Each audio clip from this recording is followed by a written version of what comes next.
Hi everyone, welcome along to the 15th of December. How is everyone doing? We've officially got 10 more days to the big ho ho ho, which has come round quite quickly if I'm honest with you. Halfway through December and 10 more days to the big day. Yes, not quite where I wanted to be. I always think, oh, I'm going to do my cards earlier, or I'm going to do this earlier and that earlier. And then when it comes to it, I think, oh no, it's too early. I don't want to do it yet.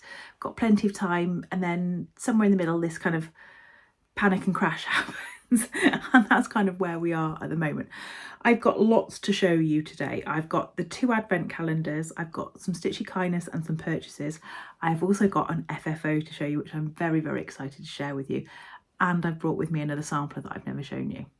So I'm going to get on and do the 2 advent calendars first of all. But before I do that, just to give you the heads up, if you haven't already watched yesterday's episode, I am doing a giveaway for the Positivity Blooms SAL that's starting in January by Caterpillar Cross Stitch. So you've got the full kit here and the little needle minder. This is a 14 count Ada pack. So if you'd like to enter that, you'll have to go back and watch yesterday's episode, because that is where the entries are being taken, and you've got until the 18th of December to enter for that one, or I'm going to draw it on the 18th. Right, let's do the 2 advent calendars. I have done a little bit of stitching on the Modern Folk Embroidery Evertote Roxy Floss Co calendar. I am playing catch up. I am trying to catch up to where we currently are. So I've done a little bit from one of the days. I think this was day 8, maybe. This was part of day 9. And so I'm just kind of stitching where it makes sense at the moment to make it up, rather than doing it day by day, because some of it just would require far too much counting for my liking. So I'll put the other stitches in and then I'll get to it somehow. I did have to pick out some of this earlier because it would appear that I can't count to 6. So yes, I was a little bit back on the back foot from that one today. So let's have a look and see where we are today. So day numero 15.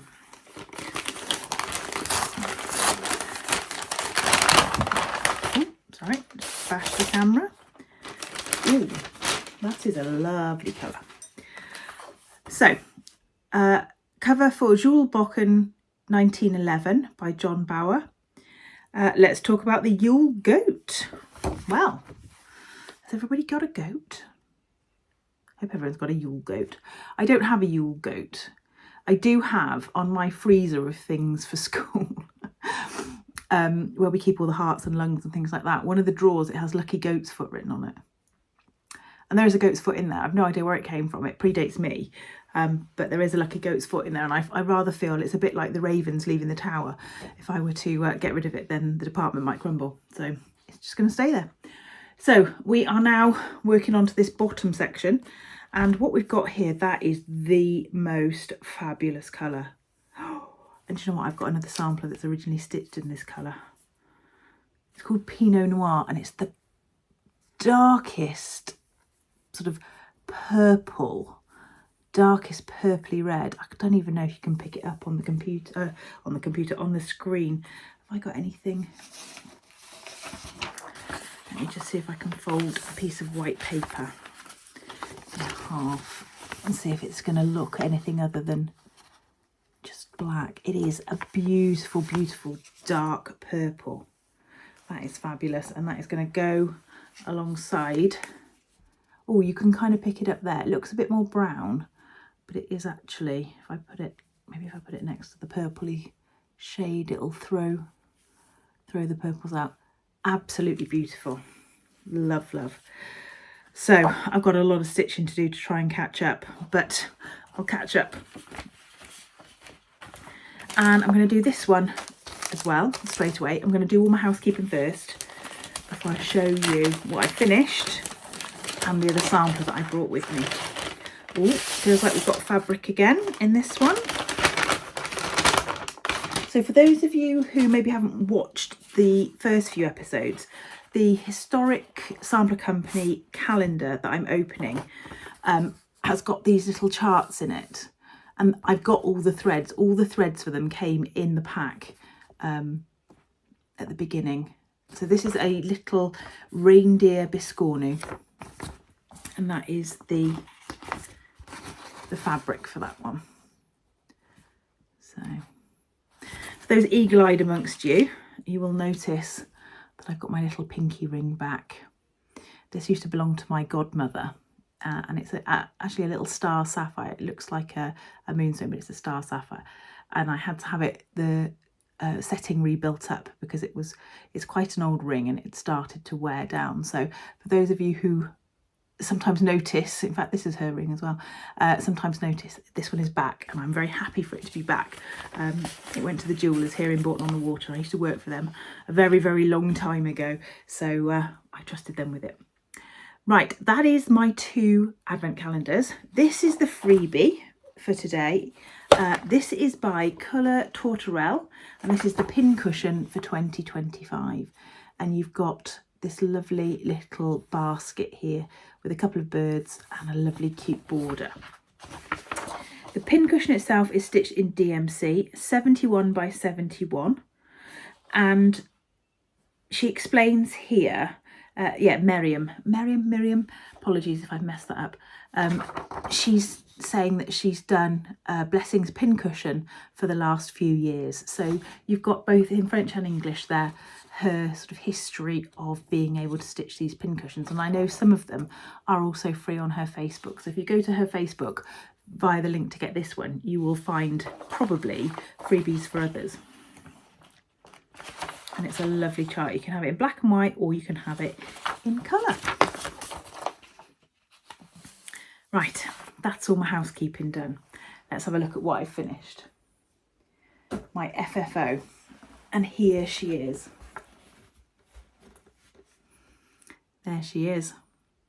This is Susan Steele, my Norfolk sampler that I've been stitching for quite some time now.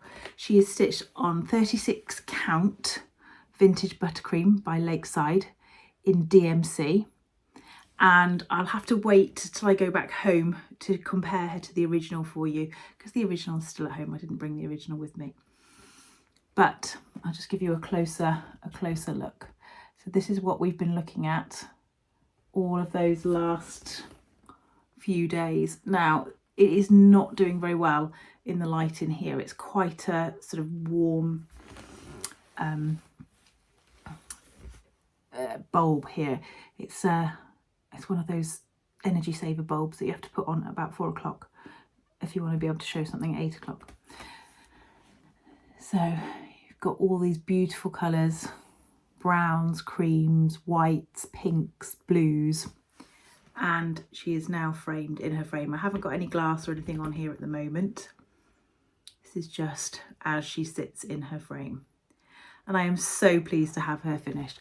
I spent a lot of time yesterday and earlier on getting all that over one stitching done, making sure that her verse was there. And in case you can't pick it out, it says, "Teach me to feel another's woe, to hide the fault I see, that mercy I show to," start again, "that mercy I to others show, that mercy show to me." So there we go. I'll put some pictures up of this in natural daylight very soon. This will be available to purchase the chart in January. So if you've been watching me stitch this one and you've had your eye on it, you haven't got too much longer to wait. This is, as I said, 36 count, and I think it makes it about twice as big as the original. There we go. So pleased to have her finished and framed. She looks smashing. I was a little bit worried about putting her into her frame and stretching and the fabric, 'cause it's obviously quite a big piece of fabric, but she went in like an absolute dream. I pinned her, she's all pinned beautifully, and it was just even and level from the start. Sometimes when you put them in and you pin them, it ends up on the kift, and you can never really kind of wrangle them back out unless you completely start all over again. She just went in absolutely beautifully. So I'm so pleased to share her with you, and she won't be long to wait. This one that I've got to share with you This will probably be a while. This is one of my most recent purchases. I've had it a while, but I've never shared it with you. And this is Margaret Clay. Now, you're probably going to get loads of glare. She hasn't got a date on her, but I think I've got a good idea who she is, and I know where she's from. So let's just spend a bit of time looking to see what we've got here. So it's filled with all these beautiful motifs. So we've got a bird here under a big tree, or two birds. Then we've got a basket of flowers. Then we've got this building over here. So I got the glare from the screen there. This building over here, which underneath, I don't know if you can see, it says Worcester House. Then we've got some other motifs and my reflection. See if I can come back down here. Some more flowers, vases of flowers. Fabulous Adam and Eve and a couple of angels. I know on Homespun Needlework they have been showing pictures of their samplers with angels on. So there's a couple of angels there, and another big blackbird, and another pot of flowers there. So Margaret Clay, spelt quite interestingly, M-A-R-G-R-E-A-T, Margaret Clay. Now, as I said, I have found her. Well, that's a lie. I think I know who she is.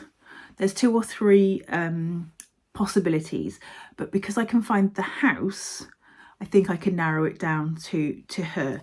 Now, I can't remember what that means about when she stitched it, the date. I'll have to look that back up. But up here, come back to Worcester House. So Worcester House is quite an interesting building. And it's one of those buildings that when you see it on a sampler, you just know it exists. I'm just trying not to whack myself in the face there with the sampler.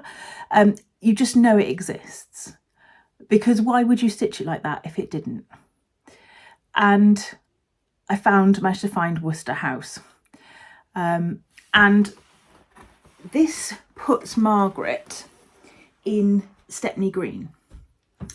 Because in Stepney Green, there was a building called King John's Palace or King John's Tower. And it was quite a big building.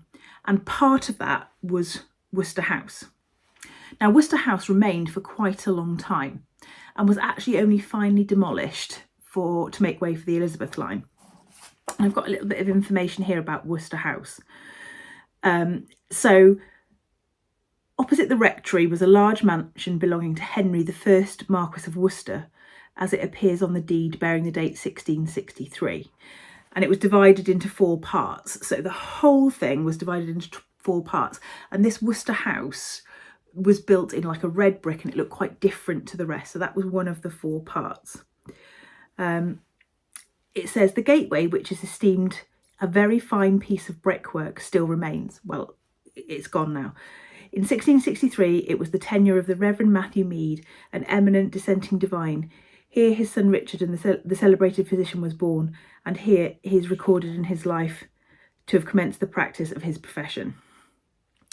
So, as I said, it is part of what is now Stepney Green. So I just love this sampler. It puts me in mind of some of the sort of Brenda Gervais ones in the ways that it's actually been constructed. You've got this centre image here, and then you've got these sort of distinct motifs that follow around the outside, which is quite different to anything that anything else I actually own. So I'm really pleased with this one. As I said, I've had it a little while, and hopefully with a bit more research, I can actually find her. I think I've found Susan Steele. I should have said that in the beginning. I think I know where she came from and which part of Norfolk she was from. So I'll put all that information in the booklet, and then when it's released, I'll do a little video and I'll let you know properly about Susan Steele. I've got a little bit of haul today, and it starts off with a gift. A lovely friend of mine sent me this for the electricity being out, which really cheered me up no end. And I've looked at these a lot. Every time Laurie brings one of these out, I'm looking at it going, oh, that's so cute. And they are really, really tiny. The stitch count on this one is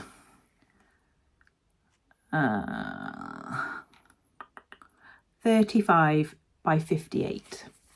So I'm at the point now where I have to take my glasses off to see, even though they're very focals, but they're not very focals enough for these. So really, really tiny. And this one's called Mr. Frost, and he's a little snowman. So my lovely friend sent me this, which cheered me up greatly. But then, of course, I had to go and get the other Christmassy ones, didn't I? So there is Little Nick. And it's just the faces on these. So, so cute. And I love this staging here. I like that a lot. So that's Little Nick. And then there's Cookie Claus, who I think, you know, if you were to do those as Mr. and Mrs. Claus, you'd be doing well. And I like these little frames. I've got a couple of those. And I'm always wondering what to do with the smallest ones. And then the last one is Cinderclaus in his little stocking. And I think they are all much of a muchness. Yeah, this one's 43 by 81.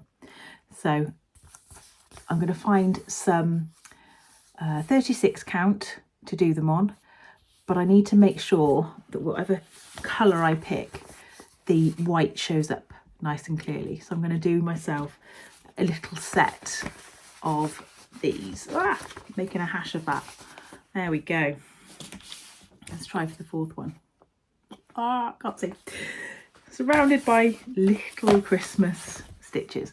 And I can't think of anything better. So I shall be back in Wales tomorrow, and one of the things that I normally do as I go through these episodes is I show you things that I've finished during the year. So I shall be starting that as of tomorrow, having a dig through and finding out the things that I've finished ready to show you. So I can't wait. I'll see you tomorrow. Stay classy, stitchers.